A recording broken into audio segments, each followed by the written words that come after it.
이 세상에는 자기가 할 수 있다고 말하지만 실상은 할 수 없는 사람들로 넘쳐나고 있습니다. 이 세상에는 자기가 자유인이라고 말하고 있지만 실상은 죄와 사망의 굴레를 벗지 못하는 사람들로 가득합니다.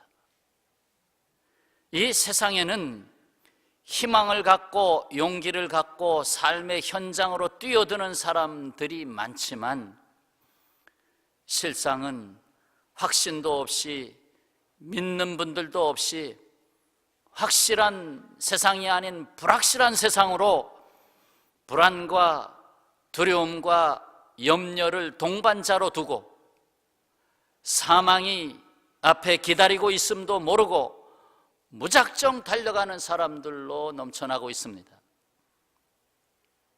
오늘은 성령 강림절입니다. 왜 성령님께서 오셔야 했는지 그것을 오늘 말씀하고 있습니다. 인간은 스스로 아무것도 할 수 없는 죄와 사망으로 얼룩진 세상을 만들고 있습니다. 이러한 세상에 생명의 바람을 일으키고 다시금 살려주는 바람을 일으키기 위해서 예수께서 승천하신 후 약속대로 성령님이 강림하셨습니다. 이에 성령 강림이 왜 있어야 하는지 먼저 말씀을 듣겠습니다. 하나는 죄와 사망의 문제를 해결하지 않고는 방법이 없다는 거예요.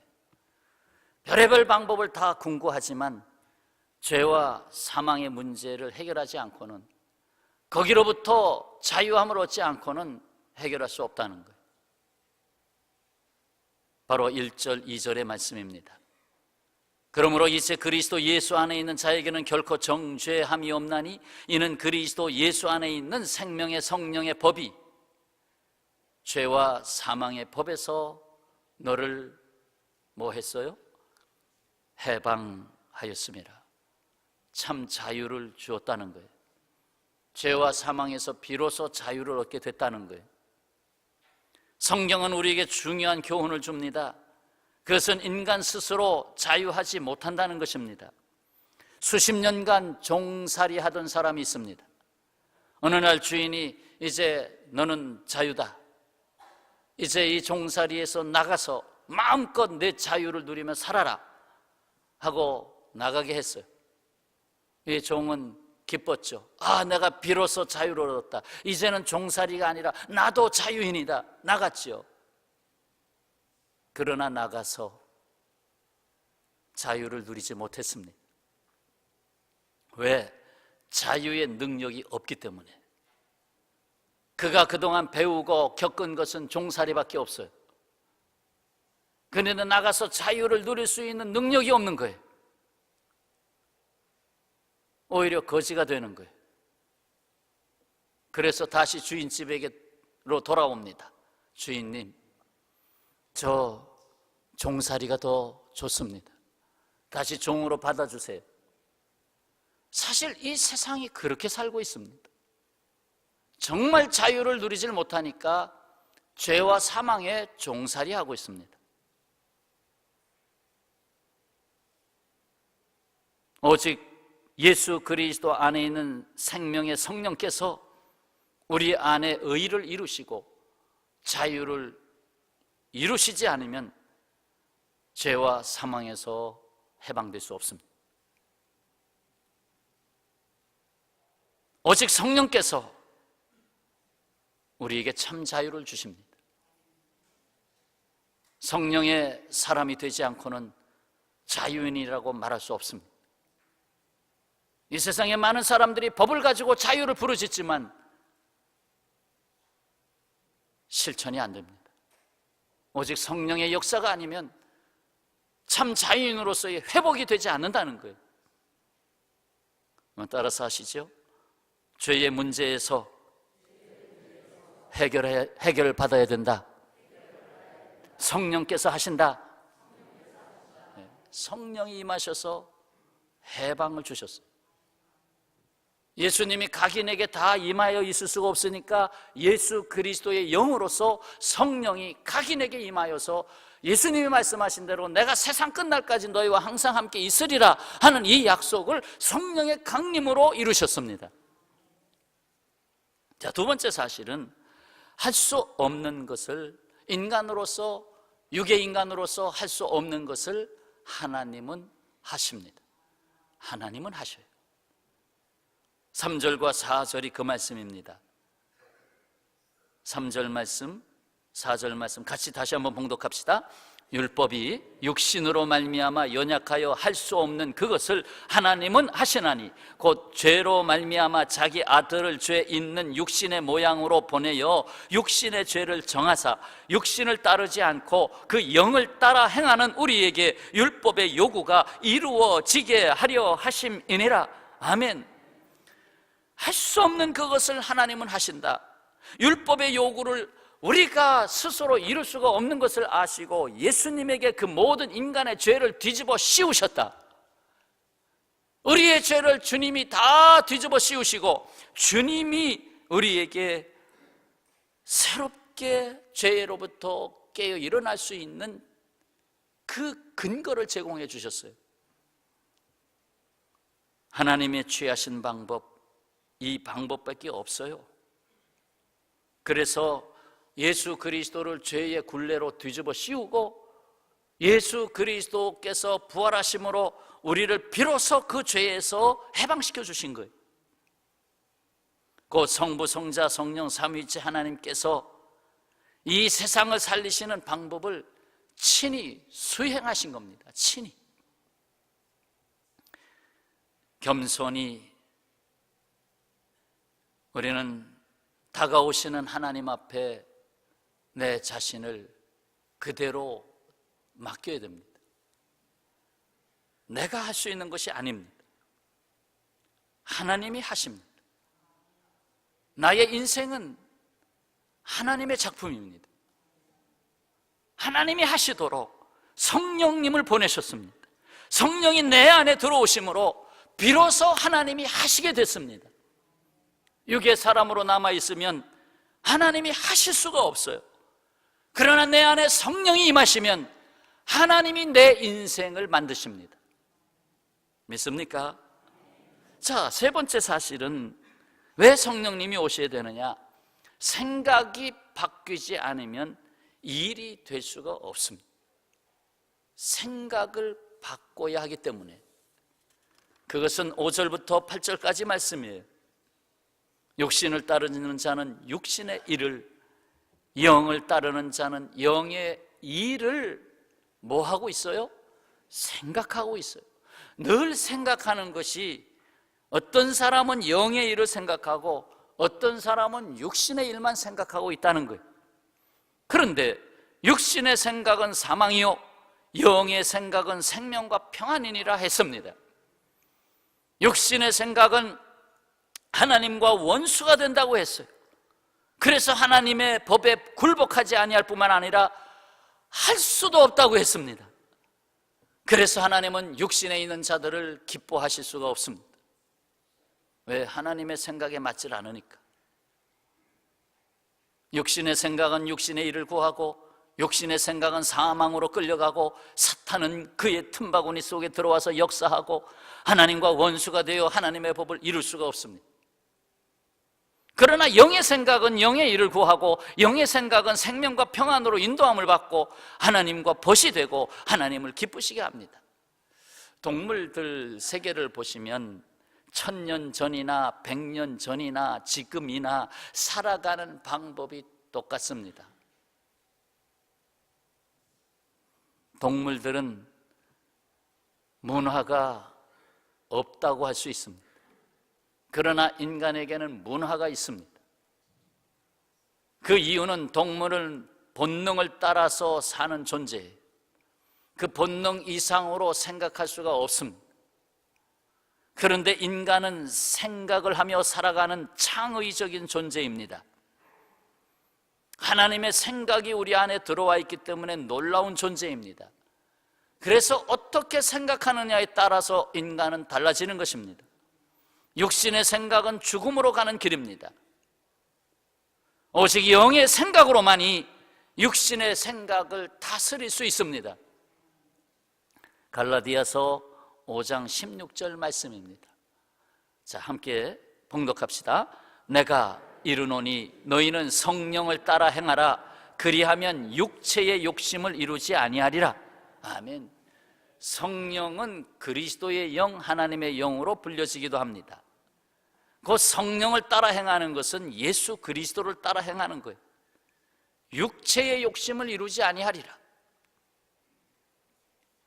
영의 생각을 하려면 성령을 받지 않고서는 영의 생각을 할 수가 없습니다. 항상 육신이 먼저 다가와 있기 때문에 서 있는 것보다는 앉아 있는 게 편하고 앉아 있는 것보다는 누워 있는 게 편합니다. 그게 육신의 생각입니다. 고린도전서 2장 14절 말씀.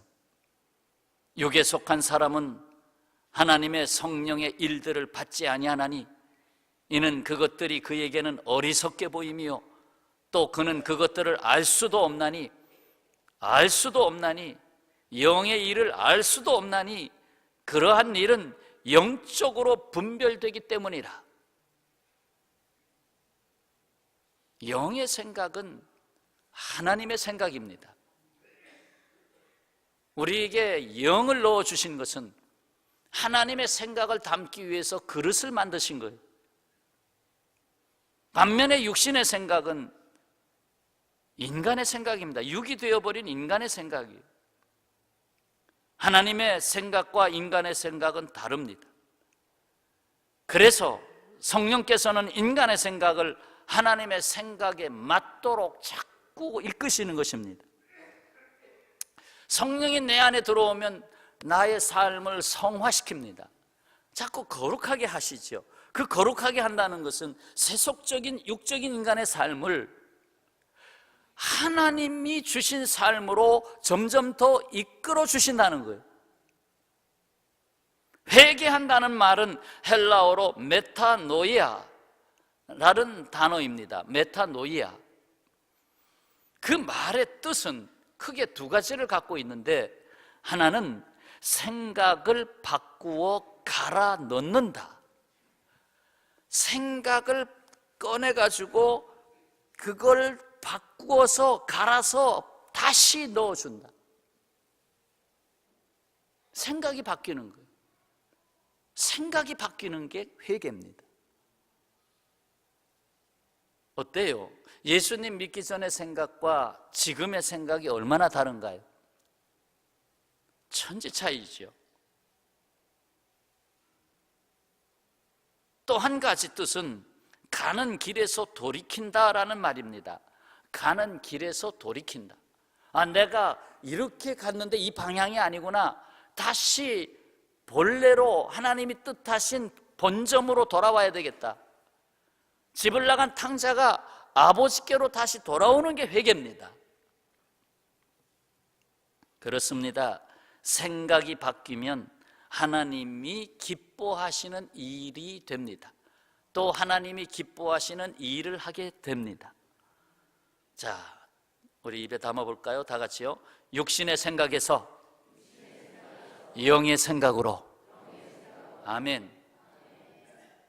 육신의 생각에서 영의 생각으로.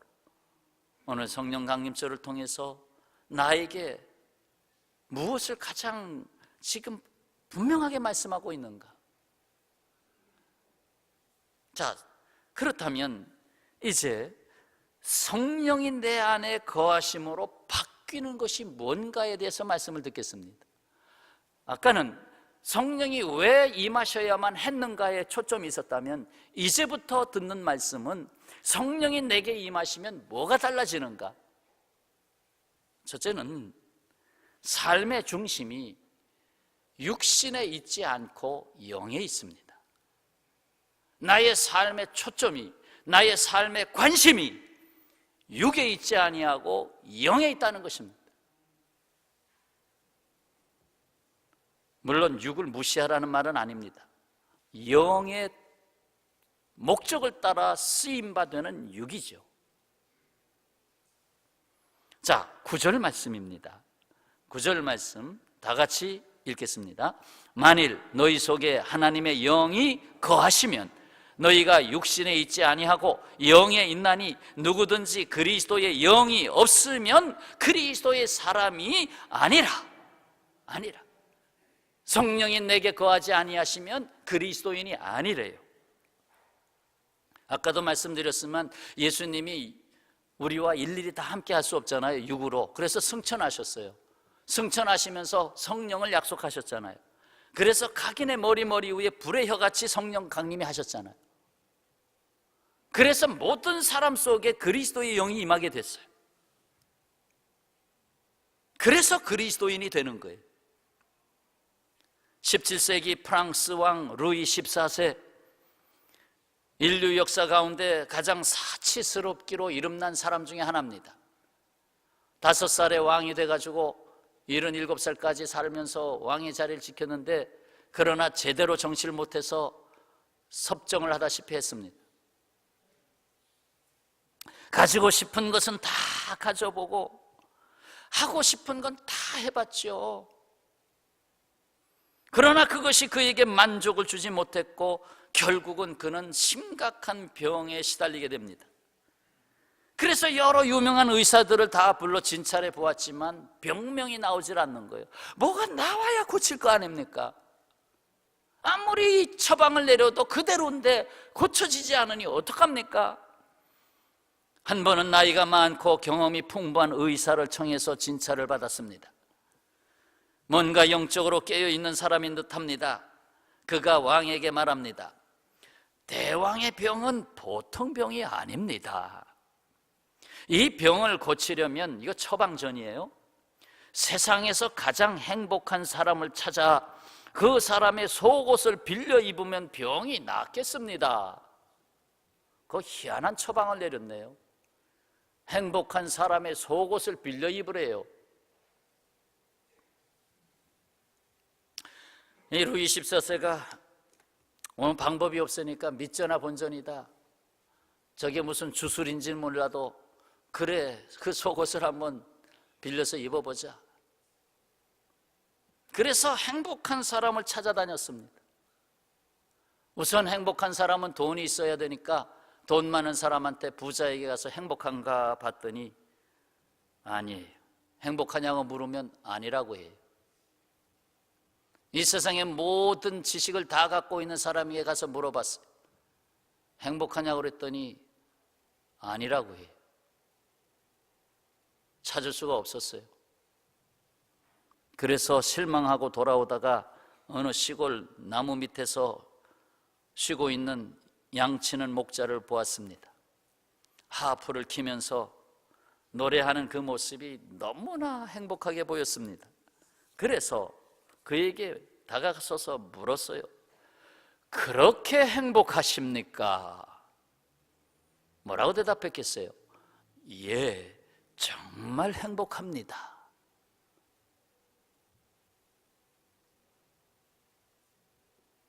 옆에 계신 분에게 여쭤보실 수 있겠어요? 행복하십니까? 뭐라고 답변하실는지.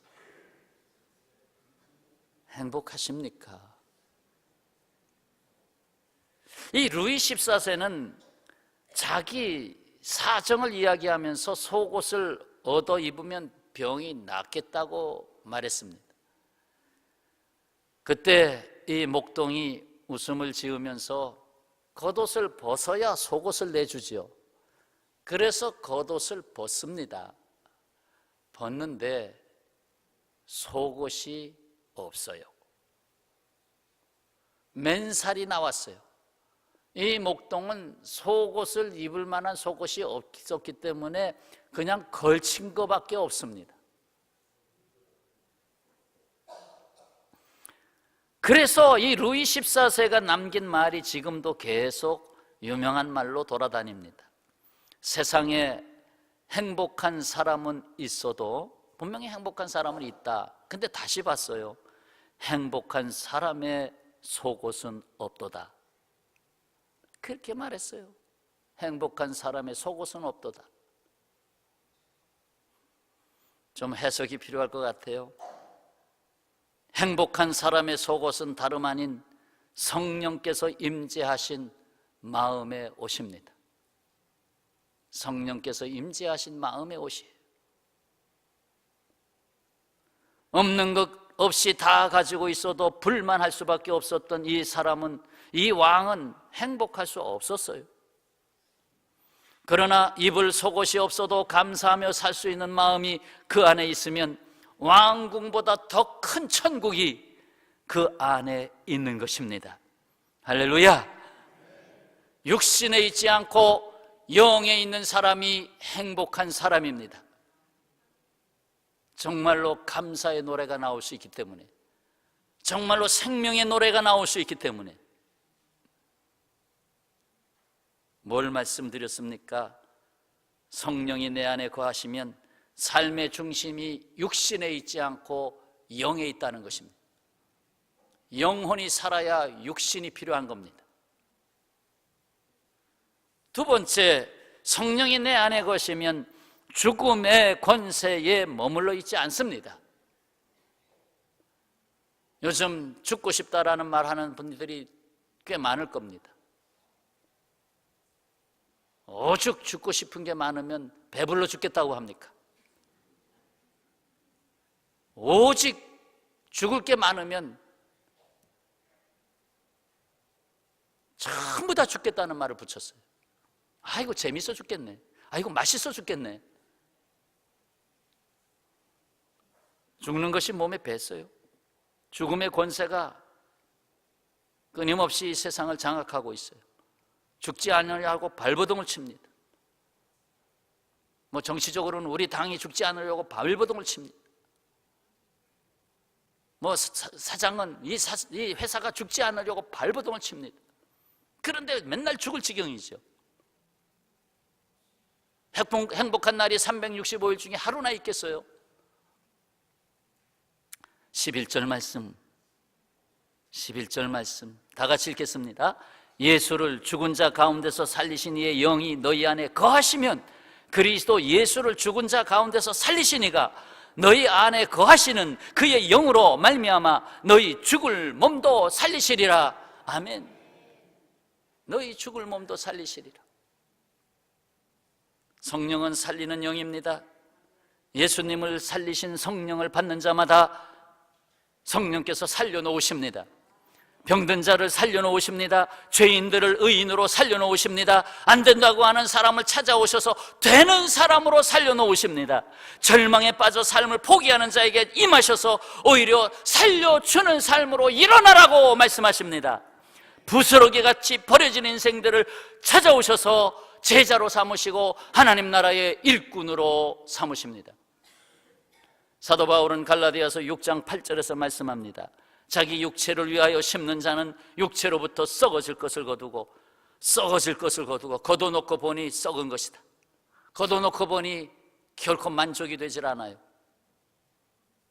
성령을 위하여 심는 자는 성령으로부터 영생을 거두리라. 성령을 위하여 곧 하나님의 뜻대로 심는 자는 생명을 거두리라. 어느 때부터인가 성령을 사모하는 마음이 많이 식어졌어요. 왜요? 이 세상에 눈으로 보는 것이 너무 많아졌기 때문에 그래요. 이 세상에 취할 것이 너무 많아져서 그래요. 그러니 성령을 구할 굳이 구하지 않아도 살만해졌어요. 너무 보는 것이 많아요. 예수님 당시에도 바리새인들에게 예수님이 책망한 바가 있습니다. 너희가 맹인이 되었더라면 죄가 없으려니와 본다고 하니 너희 죄가 그대로 있느니라. 너희가 본다고 하니 너희가 뭘 보고 있느냐? 하나님을 제대로 보지 못하고 있는 바리새인들, 그들에게 말했던 것입니다. 영의 사람은 죽음의 권세에 있지 않아요. 오히려 산자의 자리에 있어요. 생명의 불이 지펴지는 자리에 있어요. 그게 예배의 자리예요. 왜 예배에 오셨습니까? 육의 생각을 영의 생각으로 갈아엎는 자리입니다. 그게 예배의 자리.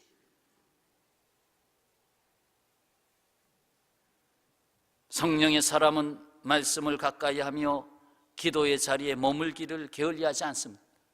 성령이 어떤 자리에 임하셨습니까?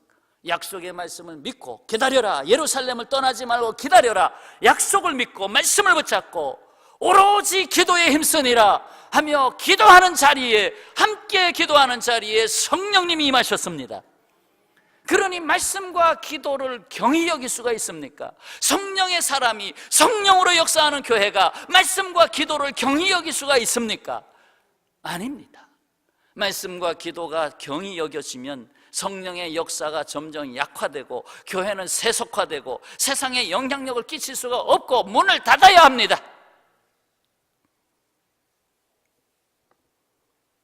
그렇습니다. 육신의 생각대로 살면 반드시 죽습니다. 그러나 영의 생각대로 살면 반드시 삽니다. 근데 육신의 생각, 영의 생각을 내가 구별할 수 있으면 좋은데 그거 못하는 경우들이 있습니다. 나는 영의 생각을 하고 있다고 생각하고 사는데 하나님이 보실 때는 육신의 생각을 하고 있다 이 말이에요. 그런데 그걸 몰라요. 그러니까 방황하는 거지. 분명히 13절에 말씀했어요. 육신대로 살면 반드시 죽을 것이다. 영으로서 몸의 행실을 죽이면 산다. 사랑하는 여러분, 예수를 죽은 자 가운데서 살리신 이의 영이 우리 가운데 임하십니다. 그리고 성령이 임재하시는 곳에 부활의 역사, 살리는 역사가 일어납니다. 나아가서 살려주는 삶으로 일어나라고 말씀합니다. 너 왜 그렇게 하고 있느냐? 내가 너를 살려주었으니 너 살려주는 자의 삶으로 나가라 말씀하시는 것입니다. 아멘. 아멘. 화답하시는 여러분에게 살리시는 영이 충만히 임하시기를 거듭 축원합니다. 자, 그렇다면 성령이 내 안에 거하시면 또 세 번째 변화가 일어납니다. 하나님의 아들, 곧 하나님의 자녀가 됩니다. 오늘 11절까지 읽었습니다만 8장 전체에 주시는 말씀이에요. 14절, 15절입니다. 14절, 15절 무릇 하나님의 영으로 인도함을 받는 사람은 곧 성령의 임재함 가운데 있는 사람은 하나님의 아들이라. 너희는 다시 무서워하는 종의 영, 죄와 사망의 종의 영을 받지 아니하고 양자의 영을 받았으므로 우리가 아빠, 아버지라고 부르짖느니라.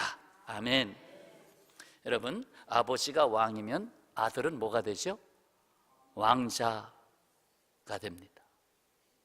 또 부인은 왕비가 되고 왕자가 돼요.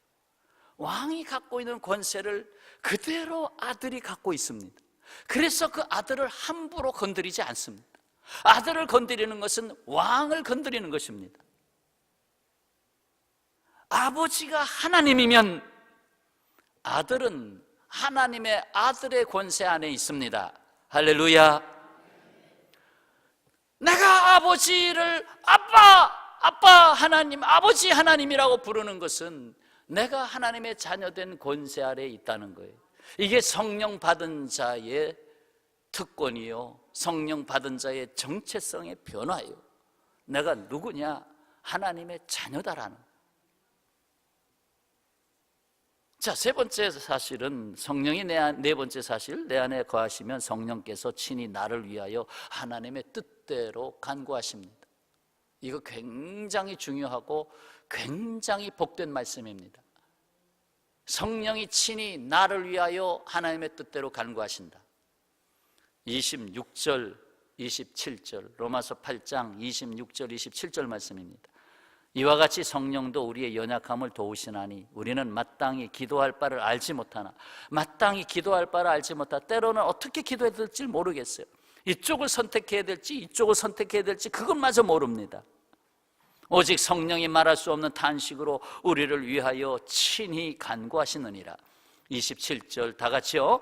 마음을 살피시는 이가 성령의 생각을 아시나니 이는 성령이 하나님의 뜻대로 성도를 위하여 간구하심이니라.